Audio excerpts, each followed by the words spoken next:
many people dream big dreams, but they never take any action. If you don't believe in yourself, you've already lost the battle. Not believing in yourself is a losing battle because either you won't try at all or you will convince yourself that you can't do it. And when you convince yourself that you can't do it, your results are going to confirm what you believe. So we are afraid to fail. Why? I told you, man. Shouldn't even try it, dude. Just chill out, relax. Why are you so crazy? Why are you so obsessed? So all that stuff drives the quitting mind, I call it. The mind wants to quit. The mind is tired. The mind thinks it's very deserving. So the biggest problem in this world is other people, not yourself. It's other people in your head. They are puppet mastering you pretty much on your life. I dare you to give up everything that is keeping you from your dream, to say no to all the negative influences. I dare you to pick up a book instead of a drink. I dare you to work harder than you think you did yesterday. I dare you to prove them wrong. I dare you to prove yourself right. You must be yourself if you want to experience your true purpose in life. If you're different, be different. Be different and do it with pride. If someone doesn't like it, if many people don't like it, who cares? Your life would feel better and richer if you had a goal, you chase that goal, you accomplish some things, and you would get this boost of confidence, you'd get this boost of self-esteem, like whatever it is that you're into doing. The time has come for you to understand that you cannot depend on the opinions of others. You cannot just trust in the opinions of others. You cannot allow other people to validate you, because you are just who you are. Nobody is going to be like you. You are the author of your autobiography. You write the story of your life. No one can write your financial story. No one can write your spiritual story. No one can write your emotional story but you.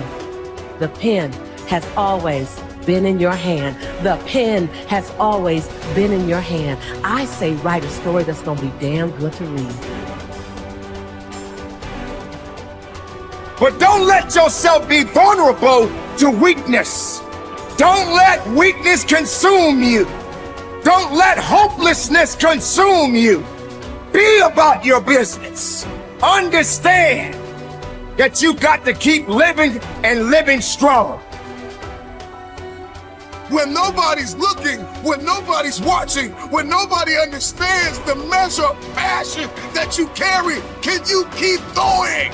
Don't stop! You're right there! Find something.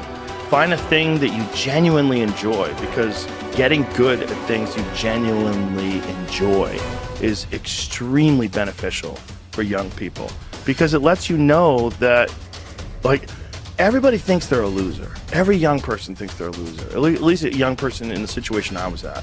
Like, I didn't know I wasn't a loser until I started winning, until I started doing martial arts.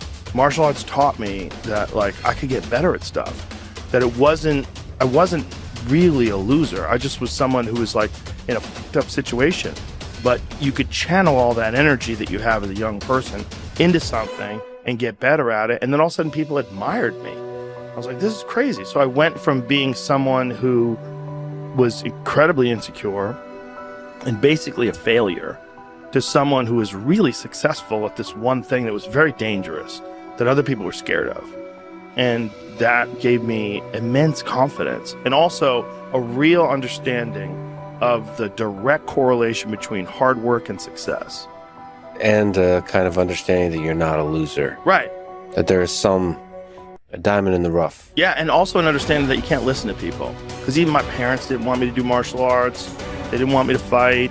They didn't want me to do stand-up.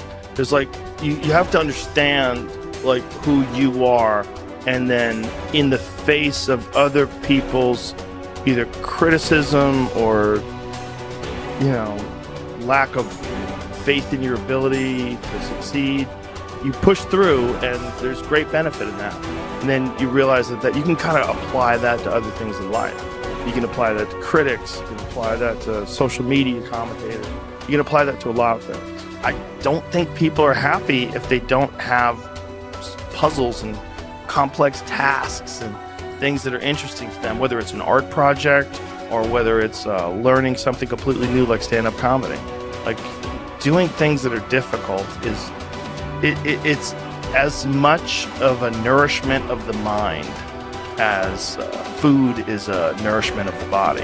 I think you need things that are puzzling to you, where you have to find your own human potential in the difficulty of the task and work your way through things. At least for me. For me, I mean, I can only speak for me because I'm the only life that I've ever lived that I'm aware of. And in my life, that has been 100% constant. I am a very happy person, and I have never had a moment where I'm not doing difficult. Yeah. Ever. What I realized is, for me to become the man I wanted to become, I saw myself as the weakest person God ever created. But I never blamed God for anything he did to me. So I wanted to change that to be the hardest man ever created. Am I that? I don't know, but you had to have a goal. And my goal, when I was sitting there, not going to school, being bullied, having no self-esteem, my goal was, the only person that's gonna turn this person around is me. The only way I can turn it around is put myself through the worst things possible a human being can ever endure. And that'd be the only way that I can build this brain to handle anything that comes in front of it, callousing my mind through pain and suffering. So we read a bunch of books nowadays. As humans, we want to find out how to be someone else. What we don't do is we don't go inside. So literally turn yourself inside out. Read the book that says, like we're writing a book every day for life, but we never read that book. So what I would challenge this young man or young woman to do is you have to look inside of yourself and see what you really want. What are you passionate about? We use these words and these little phrases of only the strong survive and all this other crap. They're all words. I get so tired of hearing people just talking. Like right now, someone may think Goggins is just talking. You don't know me. So when I speak from passion, I speak from experience, I speak from suffering.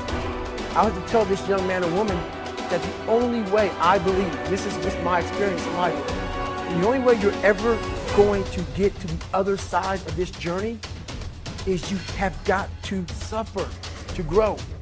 To grow, you must suffer. And some people will get it, some people won't.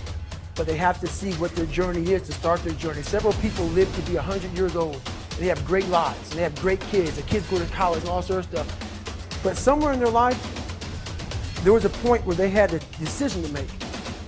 They can go left or right on this path. Left was the easy route. Right was the hard route. A lot of people take the easy route. And they had a good life that way, but the better life was going to the right side.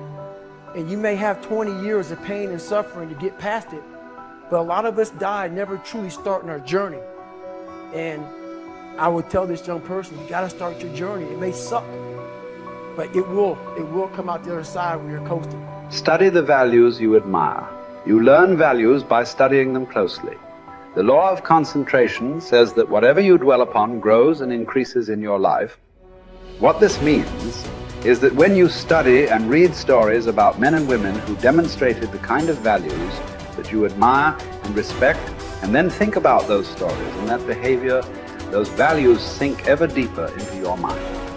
Once these values are programmed into your subconscious, they create a propensity within you to behave consistently with those values when the situation requires them. For example, in military training, soldiers are continually told stories of courage, obedience, discipline, and the importance of supporting their fellow soldiers.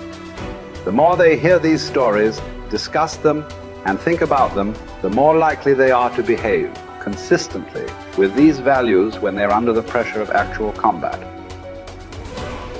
The core virtue of character is truth. Whenever you tell the truth, however inconvenient it may be at the time, you feel better about yourself and you earn the respect of the people around you. One of the highest accolades you can pay another person is to say that he or she always tells the truth. Emulate the people you most admire. Much of your character is determined by the people you most admire. both living and dead. Who are they?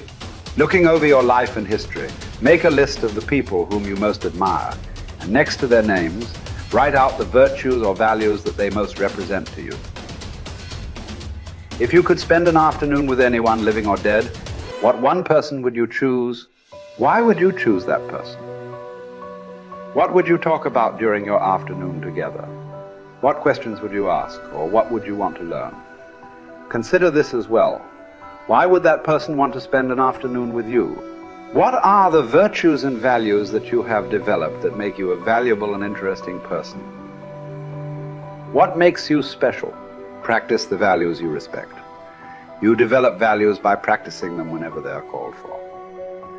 As the Roman Stoic philosopher Epictetus said, circumstances do not make the man. They merely reveal him to himself.